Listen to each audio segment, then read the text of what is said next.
सुखदायक विष्णु का पूजन किया जाता है। ये ही विश्व पालक हैं।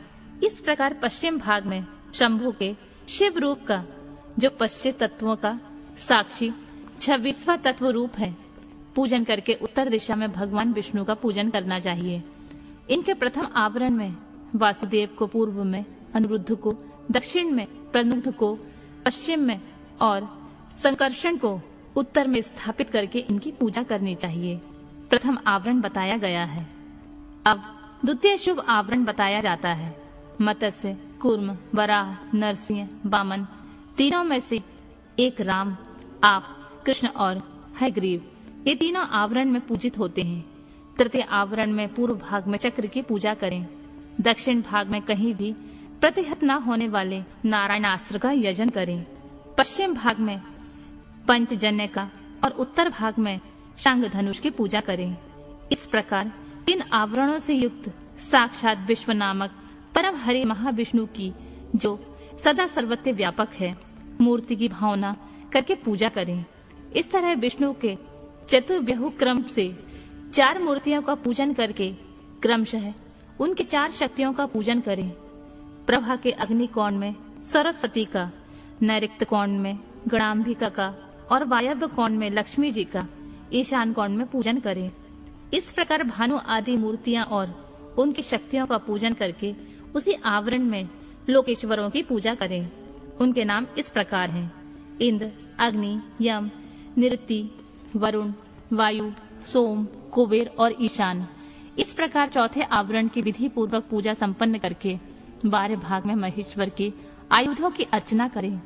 ईशान कोण में तेजस्वी त्रिशूल की, पूर्व दिशा में वज्र की, अग्नि कोण में परशु की, दक्षिण में बाण की, नैऋत्य कोण में खड़ग की, पश्चिम में पाश की, वायव्य कोण में अंकुश की और उत्तर दिशा में पिनाक की पूजा करें। तत्पश्चात पश्चिमाभिमुख रुद्र रूपधारी क्षेत्रपाल की अर्चना करें। इस तरह पंचम आवरण की पूजा का संपादन करके समस्त आवरण देवताओं के 12 भाग में अथवा 5वें आवरण में ही मातृकाओं सहित महावृषभ नंदकेश्वर का पूर्व दिशा में पूजन करें। तदनंतर समस्त देव योनियों की चारों ओर अर्चना करें। इनके सिवा जो आकाश में विचरने वाले ऋषि, सिद्ध, दैत्य, यक्ष, राक्षस, अनंत आदि नागराज, उन नागेश्वरों के कुल में उत्पन्न हुए अन्य नाग, डाकिनी, भूत, बेताल, प्रेत और भैरवों के नायक, नाना योनियों में उत्पन्न हुए अन्य पातालवासी जीव, नदी, समुद्र, पर्वत, वन, सरोवर, पशु, पक्षी, वृक्ष, कीट आदि शूद्र योनि के जीव, मनुष्य, नाना प्रकार के आकार वाले भृग, क्षुद्र जंतु, ब्रह्मांड के भीतर लोक, कोटि कोटि ब्रह्मांड, ब्रह्मांड के बाहर के असंख्य भुवन और उनके अधीश्वर तथा 10 दिशाओं में स्थित ब्रह्मांड के आधारभूत रुद्र हैं, और गुण जनित, माया जनित, शक्ति जनित तथा उससे भी परे जो कुछ शब्दवाच्य जड़ चेतनात्मक प्रपंच हैं, उन सबको शिवा और शिव के पार्श्व भाग में स्थित जानकर उनका सामान्य रूप से यजन करें। वे सब लोग हाथ जोड़कर मंद मुस्कान युक्त मुख से सुशोभित होते हुए प्रेम पूर्वक महादेव जी और महादेवी का दर्शन कर रहे हैं, ऐसा चिंतन करना चाहिए।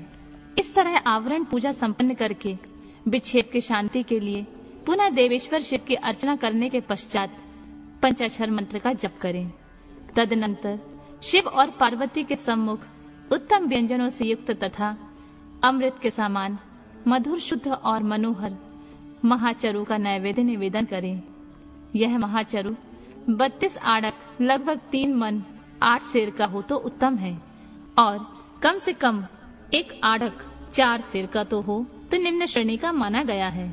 अपने वैभव के अनुसार जितना हो सके महाचरु तैयार करके उसे श्रद्धा पूर्वक निवेदित करें। तदनंतर जल और तांबूल, इलायची आदि निवेदन करके आरती उतारकर शेष पूजा समाप्त करें।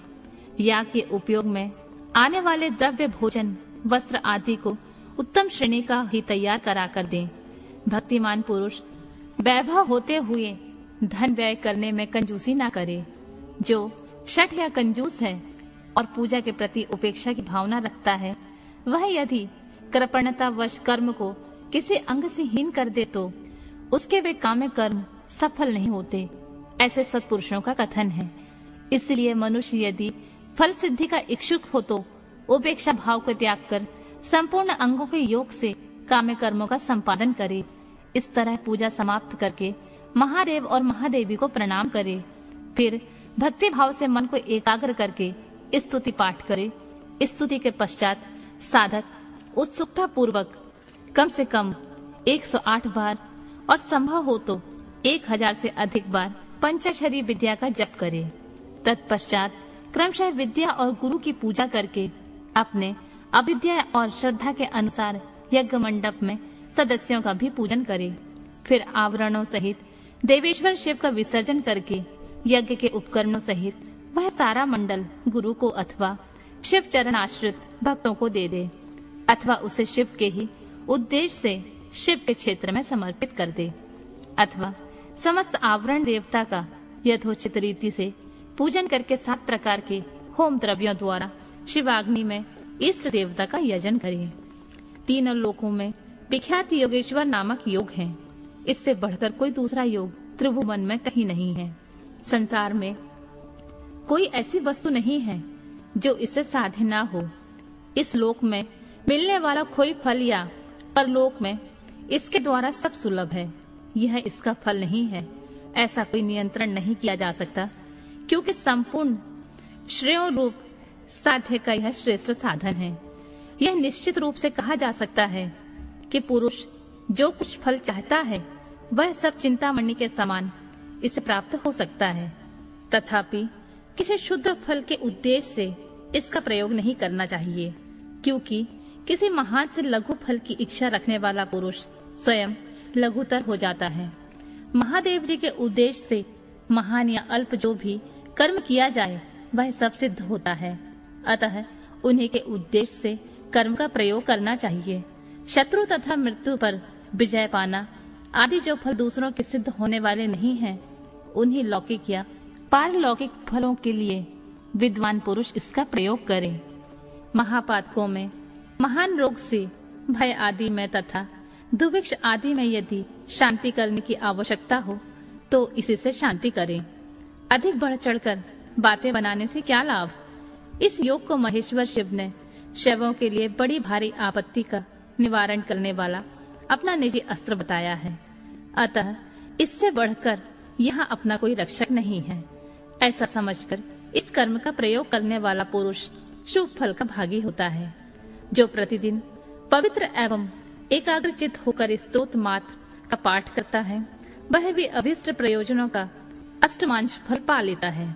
जो अर्थ का अनुसंधान करते हुए पूर्णिमा, अष्टमी अथवा चतुर्दशी को उपवास पूर्वक स्तोत्र का पाठ करता है उसे आधा अभीष्ट फल प्राप्त हो जाता है। जो अर्थ का अनुसंधान करते हुए लगातार 1 मास तक स्तोत्र का पाठ करता है और पूर्णिमा, अष्टमी एवं चतुर्दशी को व्रत रखता है वह संपूर्ण अभीष्ट फल का भागी होता है।